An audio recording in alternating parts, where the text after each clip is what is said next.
कृष्णाय वासुदेवाय हरे परमात्मने प्रणतक्लेशनाशाय गोविंदाय नमो नमः।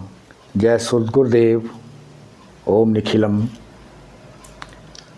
भगवान दत्तात्रेय जयंती की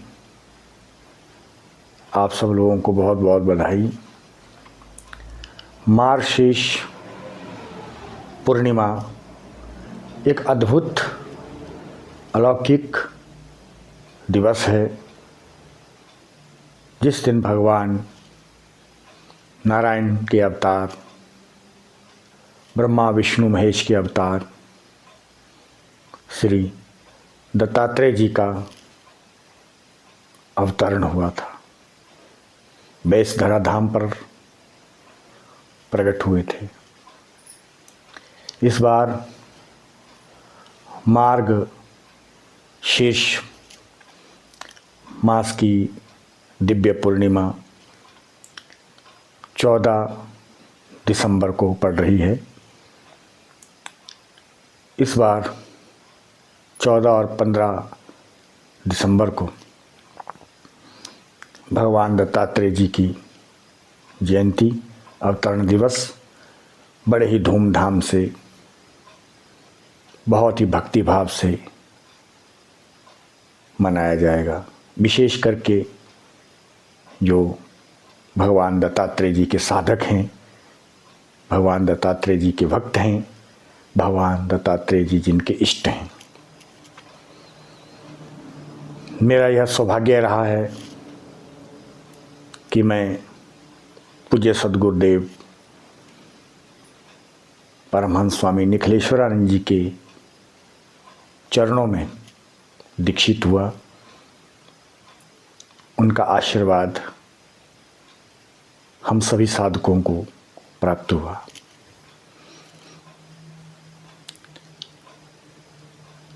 सद्गुरुदेव निखिल में मैंने भगवान दत्तात्रेय जी का अंश अनुभूत किया है। जब सद्गुरुदेव निखिल बोलते हैं, प्रवचन करते हैं, अपनी दिव्य वाणी के द्वारा दिव्य ज्ञान को प्रदान करते हैं, तो ऐसा लगता है मानो साक्षात भगवान दत्तात्रेय जी उनके मुख से बोल रहे हैं। ऐसा मेरा अपना श्रद्धा है, मेरी विश्वास है। सद्गुरुदेव एक अलौकिक पुरुष हैं, एक युग पुरुष हैं, जिनके बारे में कहना, बोलना ठीक ऐसा ही जैसे सूर्य को दीपक दिखाना है। भगवान दत्तात्रेय जी आज भी चिरंजीवी हैं, अमर हैं और दिव्य लोक में, दिव्य स्थान में, सिद्धाश्रम में विराजमान हैं और अपनी योग ऐश्वर्य शक्ति के द्वारा भगवान दत्तात्रेय जी एक क्षण में ब्रह्मांड के किसी भी स्थान पर आ जा सकते हैं और वहाँ अपनी विशेष प्रक्रिया, विशेष आशीर्वाद देकर के प्रस्थान कर जाते हैं। भगवान दत्तात्रेय जी के यूँ तो विश्व में कई स्थान हैं, लेकिन भारतवर्ष में उनका मूल दिव्य स्थान गिरनार है। जय गिरिनारी शिखर पर बैठ खबर ले हमारी। जी हाँ, गिरनार पर्वत पर भगवान दत्तात्रेय जी का वास है और भी कई स्थानों पर भगवान दत्तात्रेय जी विचरण करते रहते हैं, आशीर्वाद देते रहते हैं।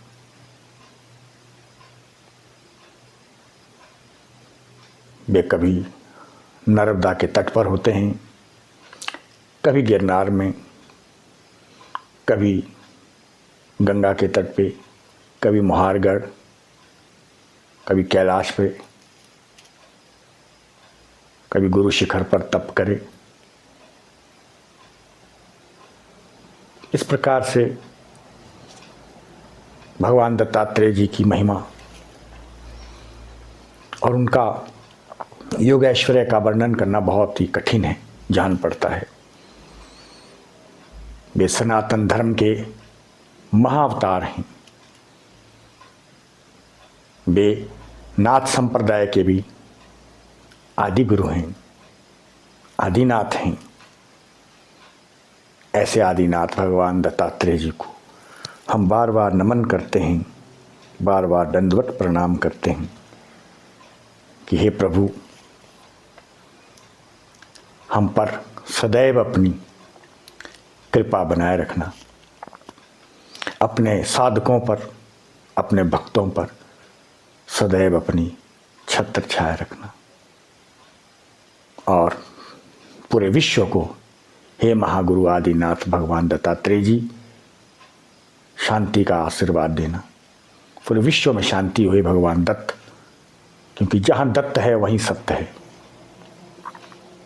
दत्त बड़े परमार्थी भगवान दत्तात्रेय जी परमार्थी हैं, परम अर्थ को प्रदान करने वाले हैं, दिव्य आत्म ब्रह्म ज्ञान को प्रदान करने वाले। वे भगवान अत्रि और महासती अनुसुईया के सुपुत्र हैं। उनके अंदर ब्रह्मा विष्णु महेश का दिव्य अंश है। ऐसे भगवान दत्तात्रेय जी लीला पुरुषोत्तम है, महाअवधूत है, महाज्ञानी है। जिस प्रकार से भगवान जगन्नाथ नयन पथगामी, जगन्नाथ स्वामी नयन पथगामी, ऐसे ही भगवान दत्तात्रेय भी मन के वेग के द्वारा अपने साधक या अपने भक्त की पुकार सुनते हैं, आर्त पुकार। मेरा ये अनुभव है, मेरा ही नहीं, हजारों हजारों साधकों और उनके भक्तों का, महात्माओं का, साधु का, संतों का, सिद्धों का, महासिद्धों का अनुभव है। और एक आम से आम व्यक्ति का भी अनुभव है कि यदि उनको भगवान दत्तात्रेय जी को, भगवान दत्त जी को, हाँ, स्मृतिगामी, जगन्नाथ जी नयन पथगामी, भगवान दत्तात्रेय जी स्मृतिगामी है। स्मृति अर्थात जो भी आर्त भाव से उनका स्मरण करता है, कोई दुखी, कोई परेशान, उसके लिए भी आशीर्वाद दे देते हैं किसी न किसी रूप में। आवश्यक नहीं है कि सामने साकार और प्रत्यक्ष रूप में दर्शन दें, दे भी सकते हैं, लेकिन वे किसी न किसी रूप में, किसी न किसी माध्यम से आपको आशीर्वाद देंगे। और जो दुखी आर्त है, जिसने उनको पुकारा है, उसकी समस्या का तत्काल वो समाधान करते हैं। वे महाअवलोकितेश्वर हैं, वे महाकरुणावतार हैं। कर्पूर गौरम करुणावतारम संसार सारम भुजगेंद्रहारम सदा वसंतम हृदयारविंदे भवम भवानी सहित नमामि। भगवान दत्तात्रेय जी करुणा के महाअवतार हैं, इसीलिए उन्हें स्मृतिगामी कहा गया है। जो भी भक्त दुखियारा उनका स्मरण करता है तो वो तत्काल अपनी कृपा शक्ति का संचार करते हैं, आशीर्वाद देते हैं। सो इस प्रकार से भगवान दत्तात्रेय जी को महाअवधूत भी कहते हैं। भगवान दत्तात्रेय जी के कई शिष्य हुए हैं। भगवान दत्तात्रेय जी के द्वारा एक दिव्य रचना है जिसका कहते हैं अवधूत गीता या दत्त गीता। कभी सौभाग्य मिले भगवान दत्तात्रेय जी की अवधूत गीता पढ़ने का तो पढ़ें, दिव्य गीता है वो। जिस प्रकार कृष्ण भगवान जी की गीता है वैसी दिव्य गीता अवधूत गीता है, दत्त गीता है। अवश्य स्वाध्याय करना चाहिए प्रत्येक सनातनी को, प्रत्येक जिज्ञासु को। बहुत प्रकाश मिलता है, बहुत चेतना मिलती है अवधूत गीता का स्वाध्याय करने से या उन्हें श्रवण करने से। हमारी जो लाइब्रेरी है, आध्यात्मिक लाइब्रेरी ग्रंथों की, उसमें कई दिव्य ग्रंथों में एक दिव्य ग्रंथ अवधूत गीता भी है, जिसे मुझे कई बार मनन पढ़ने और स्वाध्याय करने का सौभाग्य प्राप्त हुआ है। अवधूत गीता का एक श्लोक ही मानस के कपाट खोल देता है, और जो उनके अन्य श्लोक है वो तो कहने ही क्या। इस प्रकार से भगवान दत्तात्रेय जी ने, जैसा मैं पूर्व में कह रहा था, उनके कई शिष्य हैं, उनमें उनके नाथ परंपरा में भी कई शिष्य हैं।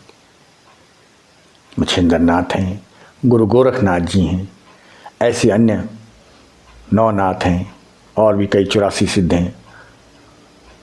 उन सबको भगवान दत्तात्रेय जी का आशीर्वाद प्राप्त है, दिव्य परंपरा है। और उसके बाद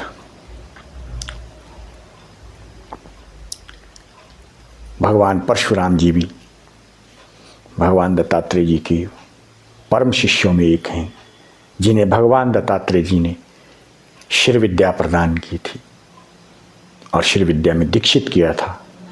और भगवान परशुराम जी ने श्री विद्या राजराजेश्वरी महा त्रिपुर सुंदरी जी के आशीर्वाद को प्राप्त किया था और दिव्यतम अवस्था को प्राप्त किया था। दिव्यतम अवस्था भगवान दत्त और श्री विद्या के द्वारा ही प्राप्त की जा सकती है।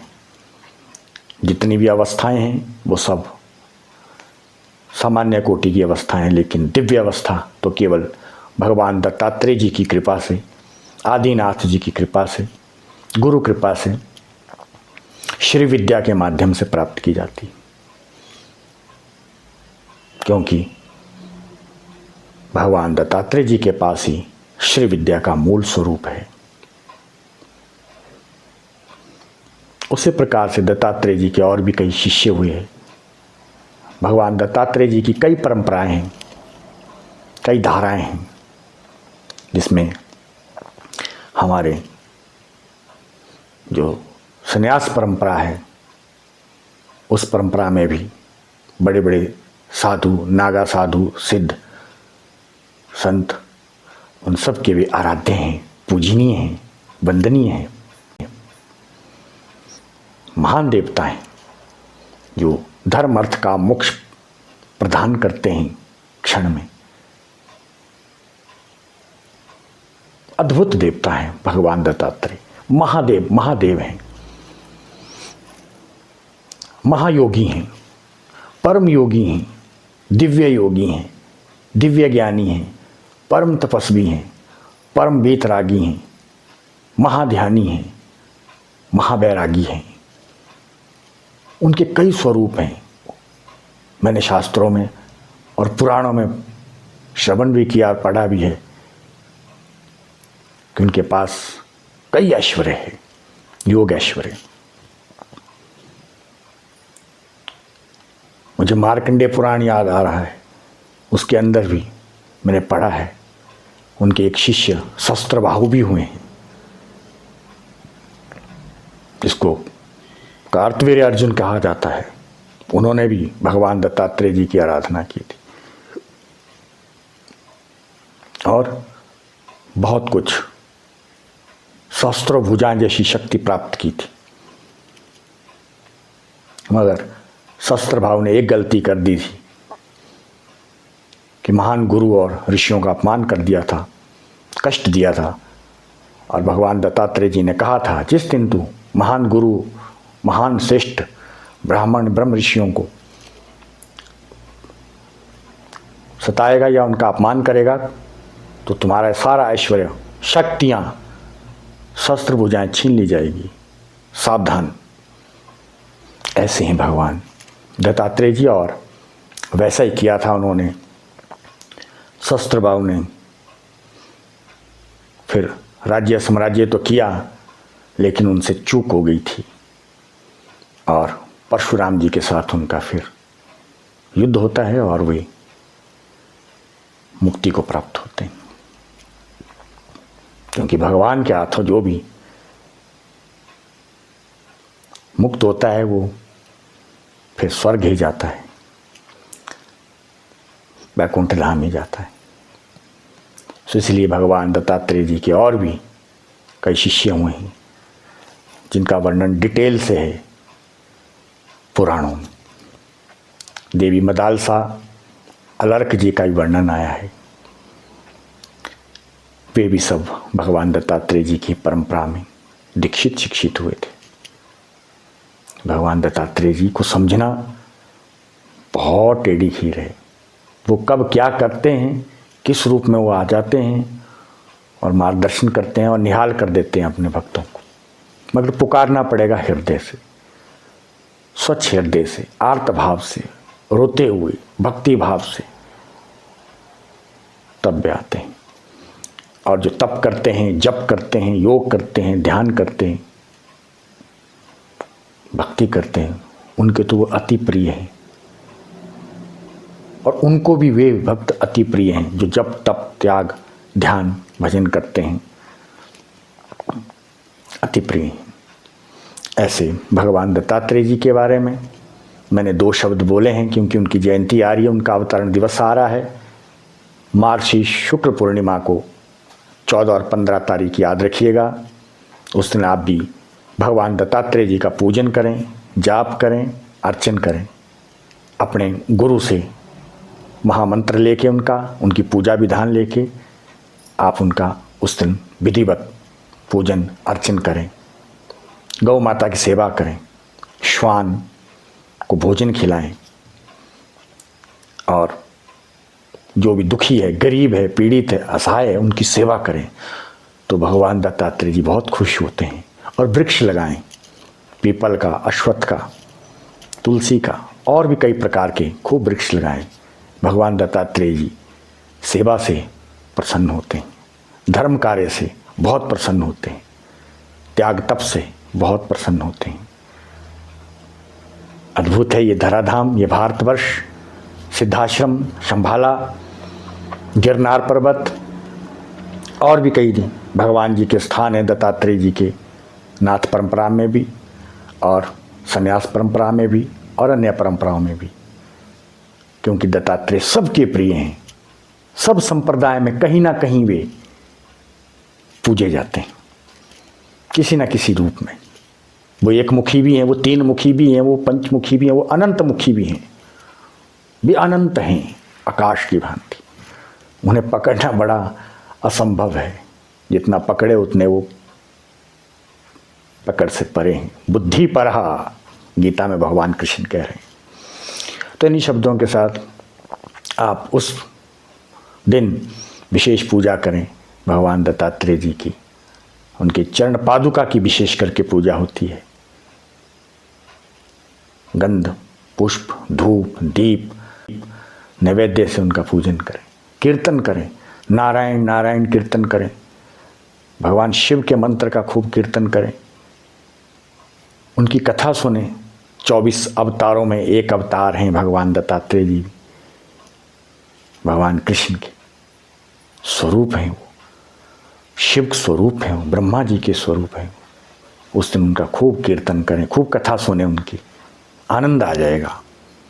अंत में एक बार फिर गिरिनारी भगवान को, भगवान दत्त को साष्टांग दंडवत करते हैं। विश्व का कल्याण हो, धर्म की जय जयकार हो और हमारा जीवन पवित्र बन सके।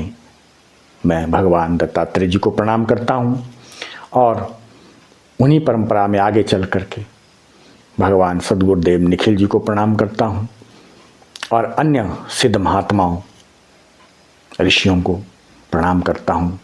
और दत्तात्रेय भगवान जी की जो भी परंपराएं संप्रदाय है उनमें उनको कोटि कोटि वंदन करता हूँ। ओम दत्त, ओम दत्त, ओम दत्त।